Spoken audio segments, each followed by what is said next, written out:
ಇದು ನೀವು ಏನು ನೋಡ್ತಾ ಇದ್ದೀರಿ ದೃಶ್ಯ, ಇದು ಭೋಗಾದಿ ಬಸ್ ನಿಲ್ದಾಣ ದೃಶ್ಯ. ಇಲ್ಲಿ ಪ್ರತಿನಿತ್ಯ ಸಾವಿರ ಜನ ಓಡಾಡ್ತಾರೆ. ತೊಂದರೆ ಏನು ಅಂತ ಹೇಳಿದ್ರೆ ಬೆಳಗಿನ ಜಾವ 8:30ಯಿಂದ 10 ಗಂಟೆ ಬಸ್ಸುಗಳ ಸಂಖ್ಯೆ ತುಂಬಾ ಕಡಿಮೆ ಇದೆ. ಈ ಭೋಗಾದಿ ವ್ಯಾಪ್ತಿಯಲ್ಲಿ 2ರಿಂದ 3 ಕಾಲೇಜು ವಿದ್ಯಾರ್ಥಿನ ಹಾಸ್ಟೆಲ್ ಇದೆ, ಅವರು ಕೂಡ ಬರ್ತಾರೆ.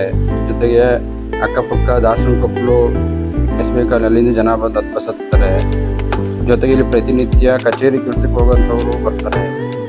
ಹೀಗಾಗಿ ಬೆಳಗಿನ ಸಮಯದಲ್ಲಿ ಬಸ್ಸುಗಳ ಸಂಖ್ಯೆ ತುಂಬ ತೀರಾ ಕಡಿಮೆ ಇದೆ. ಇದರಿಂದ ಕಾಲೇಜ್ಗೆ ಹೋಗೋ ಮಕ್ಕಳಾಗಿರ್ಬೋದು, ಕಚೇರಿಗೆ ಹೋಗುವಂಥವ್ರಾಗಿರ್ಬೋದು, ಇತರೆ ಕೆಲಸ ಹೋಗುವಂಥ ತುಂಬ ತೊಂದರೆ ಆಗಿದೆ. ಅಲ್ಲದೆ ಈ ನಮ್ಮ ಭೋಗಾದಿ ರಸ್ತೆಗೆ ಗದಗೆಯಿಂದ ಬಸ್ಸುಗಳು ಬರ್ತವೆ. ಬೀರಗುಂಡಿ, ಮರಟಿಗೆಹತ್ತನಹಳ್ಳಿ, ಹೀಗೆ ಊರುಗಳಿಂದ ಬಸ್ ಬರ್ತವೆ. ಒಂದೇ ರೂಟಲ್ಲಿ ಹೋಗ್ಬೇಕು.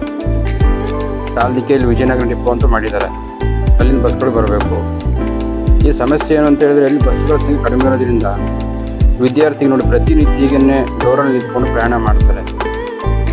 ಒಂದು ವೇಳೆ ಏನಾದರೂ ಅಪಘಾತ ಆದರೆ ಅಥವಾ ಏನಾದ್ರು ಬಿದ್ದು ಏನಾದರೂ ಕೈಕೊಂಡ್ಬಿಟ್ಟು ಜೀವಕ್ಕೆ ಹೆಚ್ಚು ಕಮ್ಮಿ ಆದರೆ ಇದಕ್ಕೆ ಯಾರು ಜವಾಬ್ದಾರಿ ವಹಿಸ್ತಾರೆ? ಅಪ್ಪ ಅಮ್ಮ ಎಲ್ಲ ದೂರದಲ್ಲಿ ಇರ್ತಾರೆ, ಮಕ್ಕಳನ್ನ ಹಾಸ್ಟೆಲ್ ಬುಕ್ ಆಗಿರ್ತಾರೆ, ಮಕ್ಕಳು ಓದಲಿ ಅಂತೇಳಿ. ವಯಸ್ಸಾದವರು ನೋಡಿ ನಿಂತಿದ್ದಾರೆ ಅಂತೇಳಿ. ಆ ಸಾಮರ್ಥ್ಯಕ್ಕಿಂತ ಹೆಚ್ಚಿನ ಬಸ್ಸುಗಳನ್ನ ಈ ಥರ ಅವರು ಸಾರಿಗೆ ಇಲಾಖೆಯವರು ಅಥವಾ ಅಲ್ಲಿ ಕಂಡಕ್ಟರ್ ಅಥವಾ ಡ್ರೈವರು ಸ್ವಲ್ಪ ಗಮನ ಹರಿಸ್ಬೇಕಲ್ವಾ?